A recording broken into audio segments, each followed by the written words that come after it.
Bien, en esta presentación vamos a conocer tres conceptos fundamentales para el desarrollo de un modelo de simulación: los números aleatorios, las variables aleatorias y las distribuciones de probabilidad.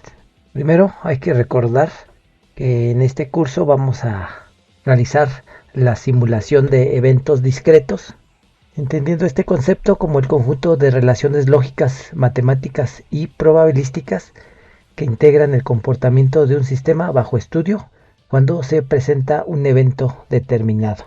En relación con este concepto, entonces vamos a tener que el objetivo de un modelo de simulación va a consistir en comprender, analizar y mejorar las condiciones de operación relevantes de un sistema. En este sentido, entonces, nosotros tenemos una realidad de la cual vamos a delimitar una parte de dicha realidad, lo cual conocemos como sistema. Posteriormente vamos a construir un modelo en este caso utilizando las computadoras para finalmente llegar a un modelo de simulación. Bueno, al principio de esta presentación hablábamos de que los conceptos que vamos a desglosar en esta presentación son fundamentales para completar debidamente un modelo de simulación. Tomemos el caso, por ejemplo, de la situación que se muestra en pantalla. Se trata del sistema de atención a clientes en un banco. Para nosotros poder llegar a la representación de una realidad en un modelo de simulación como lo vemos en pantalla, primeramente necesitamos de tres ingredientes fundamentales para transformar esa realidad en algo virtual, es decir, en un modelo de simulación en este caso. Esos ingredientes, vamos a entenderlos así, son los números aleatorios, las distribuciones de probabilidad y las variables aleatorias. Vamos a profundizar en estos conceptos un poco más a fondo. ¿Qué son los números pseudoaleatorios o aleatorios? Bueno, primero debemos de entender que para poder realizar una simulación, es decir, una representación de la realidad, y que efectivamente esa realidad se vea reflejada en un modelo, necesitamos de cierta variabilidad. Bueno, como sabemos, los números aleatorios se generan en un intervalo de 0 a 1. Ese intervalo de 0 a 1 matemáticamente es un intervalo infinito. Sin embargo, las computadoras, por mucho poder de cómputo que éstas tengan, siempre van a estar limitadas a una cierta cantidad de dígitos. Eso hace que en un determinado momento esos números aleatorios generados se vuelvan a repetir o se pudieran volver a repetir, aunque esto sucedería con muy poca probabilidad.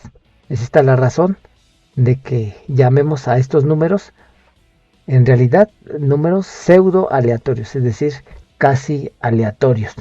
¿Qué características deben de tener estos números? Básicamente tres: la independencia, la uniformidad y la aleatoriedad, que como mencionamos hace un momento, esta cualidad es realmente imposible de lograr debido a las limitaciones del poder de cómputo que se tiene en la actualidad. Y bueno, existen diferentes métodos para la generación de números aleatorios, divididos en dos grandes grupos: los métodos no congruenciales y los métodos congruenciales. Entre los no congruenciales tenemos los cuadrados medios, los productos medios y el multiplicador constante. Entre los métodos congruenciales tenemos dos: los lineales y los no lineales. Dentro de los lineales tenemos, por ejemplo, el algoritmo lineal, el algoritmo multiplicativo, el algoritmo aditivo, y dentro de los no lineales tenemos, por ejemplo, el algoritmo de Bloom, el algoritmo de Bloom y Schupf y el cuadrático. Hacemos la mención de que estos son solamente algunos de los métodos que podemos listar en estas dos grandes categorías. Bueno, anteriormente hablamos que para representar una realidad necesitamos necesariamente aproximarnos a esa realidad.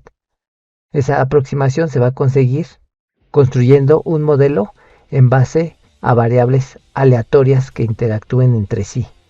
Pero ¿cómo podemos determinar cómo se va a comportar una variable aleatoria?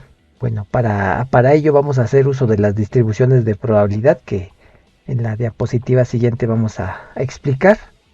Vamos a mencionar aquí solamente los dos tipos principales de variables aleatorias.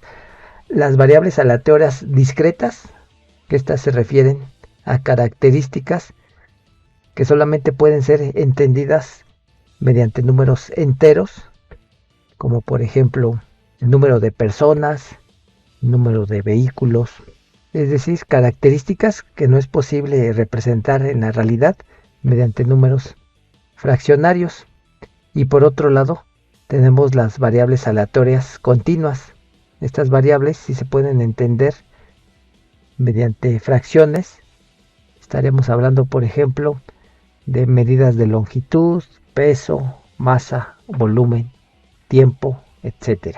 Recalcamos que con un modelo de simulación se busca obtener una aproximación muy cercana a una realidad. Esto se consigue integrando en el modelo variables aleatorias que interactúen entre sí.